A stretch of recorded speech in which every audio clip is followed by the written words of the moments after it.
Hello everybody and welcome back to Spacedock. I'm Hijuana and today we're looking at a sci-fi weapon type I'm kinda surprised I've overlooked until now. Space mines. These are of course a natural extension of taking naval warfare and tropes and extrapolating that across into space warfare. As they stand though, space mines are definitely one of the more questionable things to bring across, which is perhaps why they're not seen more often. Mines work by being an area denial device. Knowing there is a minefield there somewhere, but not knowing the specific locations of the mines is part of that system of denial. That uncertainty directs enemy forces either away from where the mines are, or forcing them to use time-consuming anti-mine measures to safely progress. More on those later. Minefields see use in the sea and underground because they're easily hidden there. There's no such thing as mines in the air because they just wouldn't work. There were barrage balloons back in World War II which carried cables up into the air with the intent on hitting dive bombers. Any pilot can tell you that cables are a massive hazard due to how hard they are to see. This was how barrage balloons were supposed to work at least, but they had a very narrow area of operation against very specific targets. Mines in space would have the same visibility issues as ones in air, but at least they don't need to be held aloft by buoyancy or an engine or something. Like naval ones, space mines would largely be an inert explosive with some passive sensors, so that means they can cool right down to ambient temperature, looking like an asteroid or something else that's hard to spot with infrared sensors. The more high-tech sci-fi version of this is of course cloaking tech, having the mines conceal themselves with whatever hand-wavy system the setting uses for that. The next problem is that space is kinda large. For example, you can fit all the other planets between the Earth and the Moon. Look at Earth on the end there and think about how big even that is and how much space a minefield takes up down here, and you may get some appreciation for how much space there is up in space. How do you reasonably fit any mines up there in any reasonable density without using several trillion of them? That kinda forces you to put them around strategic locations only, like protecting an FTL gate or as the outer layer of protection for a space station from a certain angle of approach. But even then, a mine is very short-ranged. We already know that space is big, so avoiding short-range weapons is easy, unless there's a zillion of them everywhere. To be worthwhile, mines need range. For some real examples here, there's things like focused nuclear bombs. The Kasaba howitzer and its kin yeet high-speed plasma in a cone, and bomb-pumped lasers are just that, explosion-powered laser beams. These do then blur the definition of what a mine even is. They are mines. They are static explosives that get triggered when something comes nearby. They just happen to be very directed and long-range. But because of that, they can sort of be considered to be disposable weapons platforms. But like, not really. There's clearly a vast difference between an actual weapon emplacement and a mine in intent and vibes. An alternative to ranged mines is to give mines range. Let them move. That way their short range is basically irrelevant because they can just bring themselves close to their target. If this sounds familiar, it's because this is basically just a missile.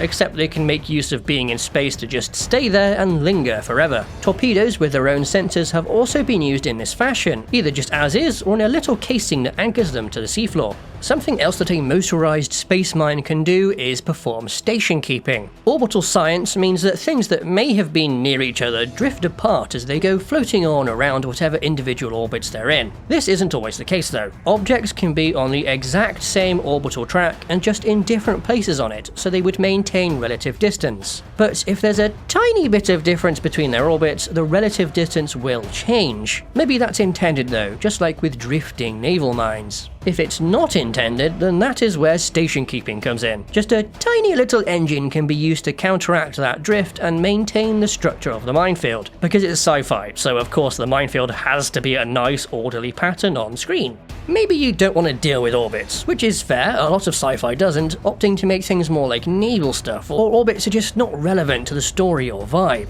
or the creators don't know about them. All are valid. So sci-fi mines are static, they just sit there wherever they get dropped off, ignoring orbits entirely. You may be surprised to learn that this is also possible to do with realistic physics with something called a statite. These use solar sails to counteract the force of gravity, letting them sit in the same spot like a sort of pseudo-geosynchronous satellite. If these are deployed in interplanetary space along a travel route, sat unmoving in comparison to their planets, then they present a major collision hazard, as well as potentially carrying weapons or explosives. A solar sail can be big and stands out though, so maybe not the best option for a mine, or maybe it is for exactly that reason. Sails are their own signpost.